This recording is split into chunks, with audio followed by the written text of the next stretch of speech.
गिबियावनो 74 सुबुंखान्थि सानजों लोगोसे सरस्वती फुजानि बयनिसिम आंनि गोसो गोरबोनिफ्राय खुलुमनायखौ जासिहरग्रोबाय। आं जाबाय राजीव कुमार ब्रह्म।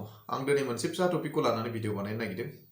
बे भिडिअआव आसामनि गिबि मन्त्रि हिमन्त बिश्व शर्माया दिनै 74 सुबुंखान्थि सानाव डिक्लेयार खालामदों। जे डिक्लेयारा बर'फोरनि थाखाय एसेबाबो गोसोआव गोजोननाय लाबोदों। नंखायनो बेखौ आं दिनै भिडिअ आकारै नोंथांमोननो फोरमायहरनो नागिरदों।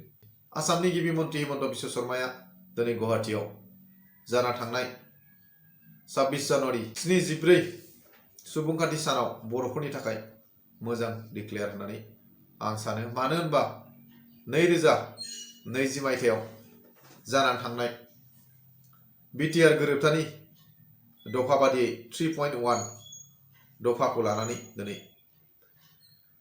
गहपुरसिम जाय बिथांमोना दिनै BTRआव हाबाखैमोन, जाय बर' गामिफ्रा बेखौ BTRआव थिसननाय जासिगोन होननानै बिथाङा डिक्लेयार होदों। सिमा होननानै बुङाखै। जाय बर' गामिफ्राव 80% बर'फोर दङ, बे बर' गामिखौ BTRआव थिसननाय जागोन होननानै बुंदों।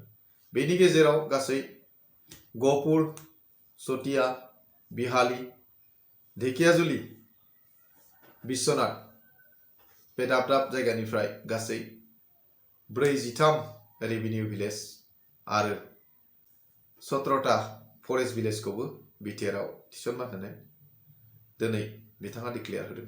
बेयो थारैनो बर'फोरनि थाखाय गोसोआव गोजोननाय बाथ्रा। बेजों लोगोसे आं मोनसे खोथाखौनो होननो नागिरो। जोंनि BTRनि सिमायाव नांना थानाय किसुमान बर' गामिफ्रा दासिमबो BTRआव थिसनजायाखै। बेखौबो जाहाथे सरकारा थाबैनो थिसननानै जोंनि BTRखौ जौगानायाव जाहाथे सहाय खालामो आरो बिथांमोनखौबो जाहाथे BTRआव थिसननो हायो, बेखौनो आं गोसो गोरबोनिफ्राय हास्थायदों।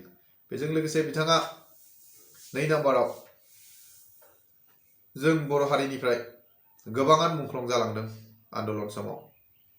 बिथांमोननिसिम मोनसे मोजां फोरमायदों। बेनो जाबाय 2001 बर' मुंख्लंफोरनि थाखाय 5 लाख करि गामोननि गेजेरावनो होनाय जागोन होननानै बिथाङा फोरमायदों। बेबो बर'नि थाखाय, जों बर'फोरनि थाखाय मोजां खौरां होननानै सानजायो। 3 नाम्बाराव दङ बड'फा उपेन्द्रनाथ ब्रह्मनि जोनोम सान 31 मार्च। बेखौ फरायसा सान हिसाबै दिनै आरोबाव बिथाङा डिक्लेयार खालामदों। बेनि थाखायनो बिथांनिसिम आंनि गोसो गोरबोनिफ्राय साबायखर बावहरनायजों लोगोसे जों बर'फोरनि थाखाय बे मोनथाम डिक्लेयारा एसेबाबो बयनिसिम गोजोननाय लाबोगोन होननानै आं सानो। बेजों लोगोसे आं मोनसे खोथाखौनो होनबावनो नागिरो।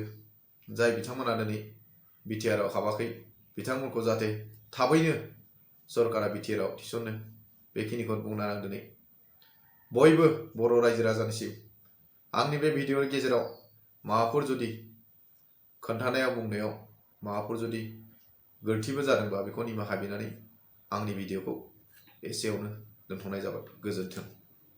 जय बर' हारि।